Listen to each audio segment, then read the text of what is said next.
Hello guys, Engineer Miller here. Welcome na naman sa panibagong edisyon ng ating pag-aaral sa Fluid Mechanics and Hydraulics. Itong pag-uusapan natin ngayong araw ay tinatawag nating hydrostatic force on submerged surface. In fact, ito ay part 1 lang muna ngayon. Next video, pag-uusapan naman natin yung hydrostatic force sa mga curved surfaces. Now, let's say meron tayo ditong isang surface na nakalubog sa liquid.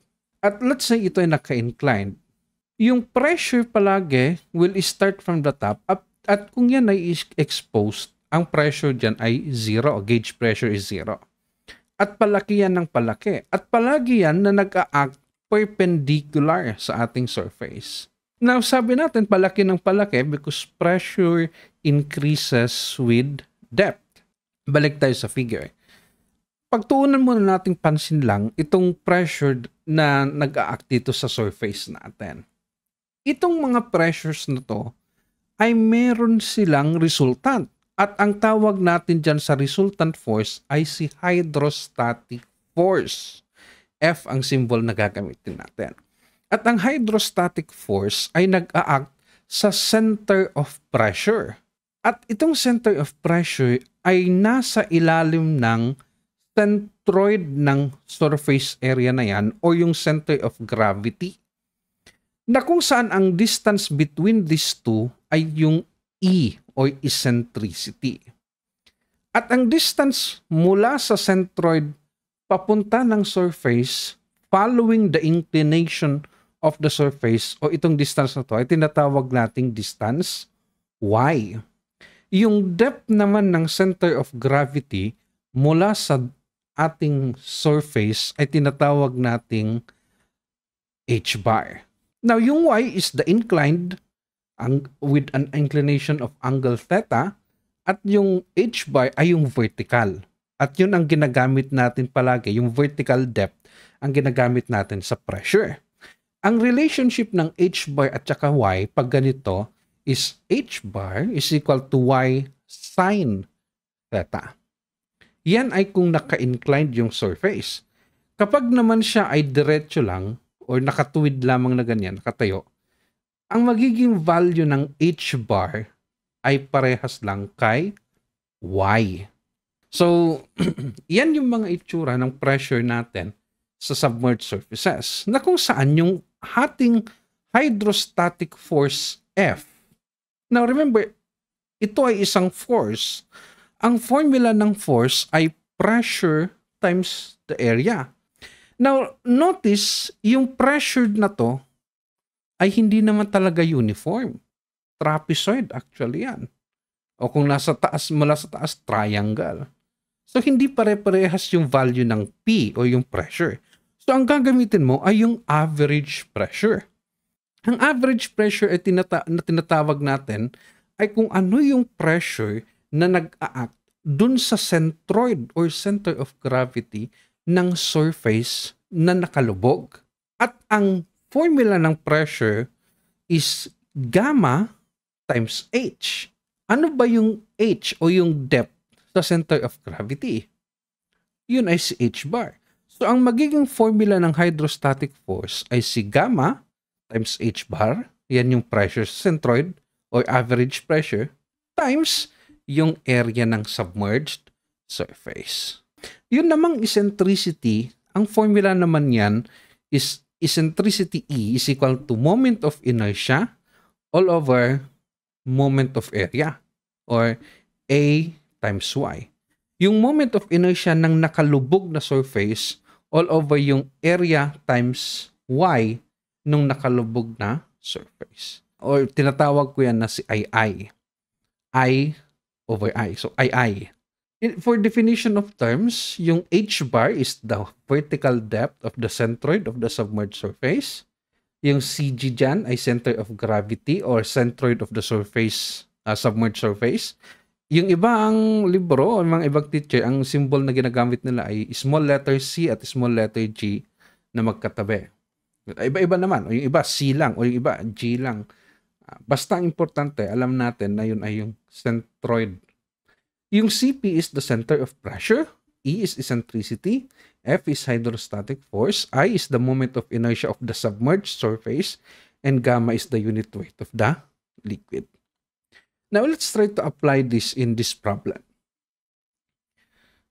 Determine the value of the force P at the cable that is required to open the 1.5 by 5 meter gate shown in the figure. So, tignan natin dito sa figure, meron tayong gate na naka-hinge sa taas at may stopper sa baba. At merong force P na nag-a-act doon sa cable na naka-incline sa angle na 60 from the vertical. Okay? Ang depth ng liquid, which is actually water dahil may H2O, is only 4 meter. So, partially lang naka-submerge yung ating gate. So, pag kinuha natin yung cross-section yan, ganito, 1.5 daw yung base niya and yung depth niya is 5 meter. Pero yung nakalubog na part is only 4 meter. Okay? So, yung titignan mo lang muna dito is yung nakasubmerged na part, hindi na yung hindi nakasubmerged. Now, ilagay mo na yung pressure diagram. Dahil naka-exposed, ang pressure sa taas ay 0 at palaki ng palaki hanggang baba. At ang resultant ng lahat ng yan ay si hydrostatic force F na nag-a-act sa center of pressure. At ang center of pressure ay nasa ilalim ni center of gravity. At sabi natin dati, ang distance in between them ay si eccentricity E. Now, yung distance naman mula centroid hanggang water or liquid surface is si H bar. Okay? Now, again, yung centroid na to ay yung centroid lamang nung nakasubmerged na area. At dahil 4 meter lang yon, ang centroid ay sa gitna, sa kalahati, which ngayon is 2 meters from the center, from the surface of the liquid. Okay? Now, we can now calculate the value of the hydrostatic force F, which is gamma H bar times A. At ang liquid natin ay tubig. So, gagamitin ko is 9.81 kilonewton per cubic meter. Yung H bar is 2 meters. And yung area is 1.5 times 4. Yung nakalubog lang, 1.5 by 4. At ang value niyan ay 117.72 kilonewton. Pag 9.81 yung ginamit mong unit weight, yun ay kilonewton per cubic meter. So, ang lalabas ay kilonewton. Pag 1,000, yun naman ay kilogram per cubic meter. Sunod, isolve natin si eccentricity para makumpleto. Ang sabi natin, si eccentricity ay si II, moment of inertia over A times Y. Now, ang moment of inertia ng mga common figures ay ganito. Dahil rectangle tayo, ito ay BH cube over 12. Yung H is yung depth ng nakasubmerge na tubig. Palitan natin dito, BH cube over 12. Ngayon, si Y naman, sabi natin, kapag yung surface natin ay nakatayo lamang, ang value ni Y ay parehas lang kay H bar. Okay? So, no problem. 2 meter ang Y. Palitan natin. 1.5 yung base.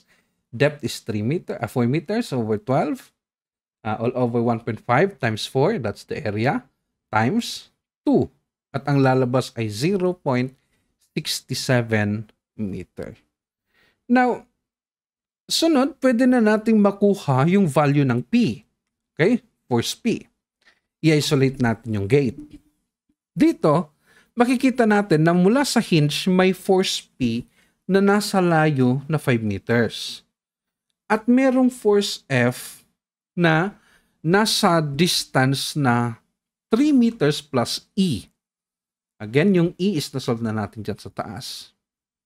So from here, pwede natin kunin yung summation of moment sa hinge at yun ay 0 dahil siya ay hinge and clockwise moments should be positive.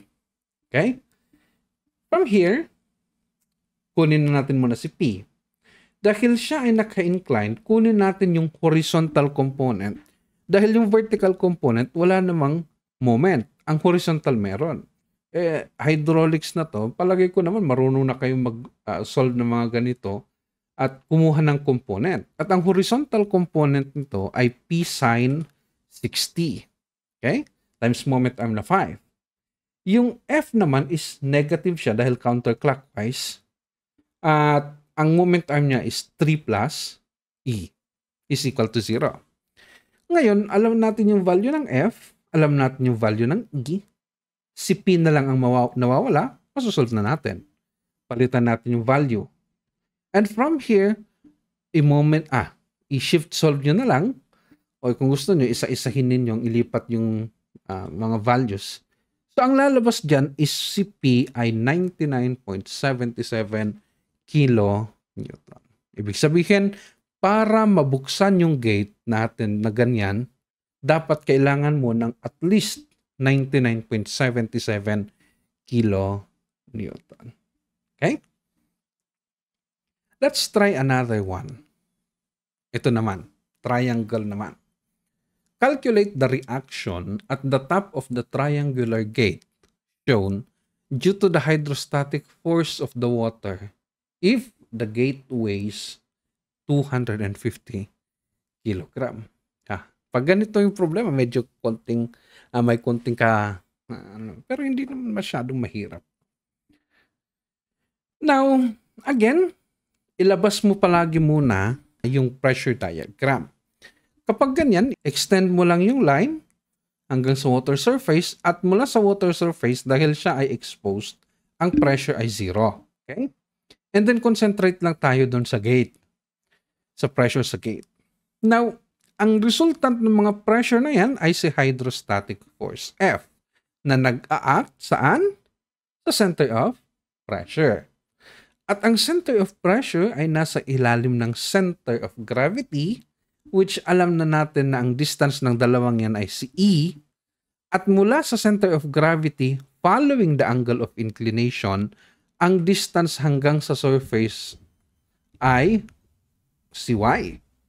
Siya nga pala, kapag triangle, ang center of gravity mula sa ilalim ay 1/3 ng height at mula sa taas naman ay 2/3. So, kung 3 meter yung depth ng triangle, mula sa ilalim 1 meter, mula sa taas 2 meter, andun yung centroid or center of gravity ng triangle. Okay? Yung ating surface ay naka-inclined nga pala sa angle na 40 degree. So, sunod natin, kunin natin yung value ng H bar. Okay? Again, yung H bar ay palaging vertical mula surface ng liquid papunta sa centroid ng area. Now, para masolve natin si H bar, extend natin tong line na to at kunin natin yung vertical na yan at tawagin ko muna siyang X. Okay? Now, para masolve natin yung value ng X, kasi makikita nyo na si H bar ay siya na si 2 plus X. Kunin natin tong triangle na to. No? Consider natin tong side na to. Isolate natin. Yung angle is 40 degree. Okay? Itong distance na to ay 2 meters. At ito ay si X. Para masolve si X, kunin natin gamit yung sine. So, X is 2 sine 40. At ang value nito ay 1.286 meter. So, therefore, ang value ng H bar ay 2 plus X, which is 3.286 meter. Now, kunin natin si Y. Sabi natin, kapag siya ay naka-inclined na ganyan, ang H bar is Y sin theta. Yan yung relationship ng dalawa. Or, pwede mong sabihin na si Y ay H bar over sin theta. At ang angle theta ay 40 degrees. So, H bar is 3.286 over sin 40 degree at ang value ay 5.11 meters. Okay? Yan yung value ni Y. Next, kunin natin yung hydrostatic force. Force F is equal to gamma H bar A at yung unit weight nito dahil tubig naman ang sabi, water, so 9.81 ulit at yung H bar ay 3.286 at yung area ng triangle is 1/2 of the base, 1.2 times the height na 3 meters. So ang lalabas na value ng ng F or hydrostatic force ay 58.02 kilo Newton. Para makumpleto, solve natin si E or eccentricity. Formula, si II. Okay? II. Kapag siya ay triangle, ang moment of inertia ay BH cube over 36. Okay? Pag triangle. Now, palitan natin BH cube over 36. Ang value naman ng Y ay 5.11. So, kompleto na. Ang lalabas na value nito ay 0.098 meters. Okay? So, yan yung mga values nila. Now, dahil kompleto na, burahin lang muna natin mga yan. Now, ang hinahanap actually ay kung ano yung reaction sa top. Tawagin ko na lang siyang R. At para ma-solve natin si R, i-isolate natin yung gate natin. At makapansin nyo dito, no? Merong R sa taas. Perpendicular yan pag reaction. At yung F, hydrostatic force, perpendicular din yan na nag-a-act siya doon sa center of pressure. Now, sabi sa problem, meron daw tayong weight ng gate na 250 kg. So, vertical palagi ang weight. Okay, tandaan nyo na, palaging vertical ang weight at palaging nag-a-act sa center of gravity. Now, dahil kilogram ang given, gusto natin kilonewton pa ang lalabas. So, ano yun natin? Convert natin. 250 kg. Para ma-convert mo yan, i-multiply mo lang 9.81 meter per second squared. So, ang lalabas dyan is 2452.5 Newton or 2.45 kilonewton. Okay? Now, moment arm naman ang i-consider natin. Alam natin na mula sa hinge papunta dun sa R is 3 meter kasi triangle is depth is 3 meters. At hanggang centroid is 1 meter mula sa ilalim. At isa pa is si F, si W. Kung papansin niyo si W, vertical siya. Pag nag-moment ka sa hinge, kailangan mo ng horizontal distance. Itong distance na to. At dahil meron kang angle na 40 at waring kang 1 meter na hypotenuse, so ang value ng horizontal distance na to ay 1 cosine 40 degree. Okay? Isa pa, alam natin itong distance mula centroid hanggang center of pressure na E. So, from here, masosolve na natin kung ano yung reaction. Pwede na natin i-moment sa hinge. Kunin natin yung moment sa hinge. Clockwise moment, positive tayo. Umpisahan natin ka hydrostatic force. Sa hydrostatic force ay nasa distance na 1 minus E. Positive dahil clockwise. Si W is 1 cosine 40 ang moment arm. Positive din siya dahil clockwise. Kung papansin nyo si reaction, counterclockwise siya, so negative siya. At ang moment arm niya is 3 is equal to 0. Okay?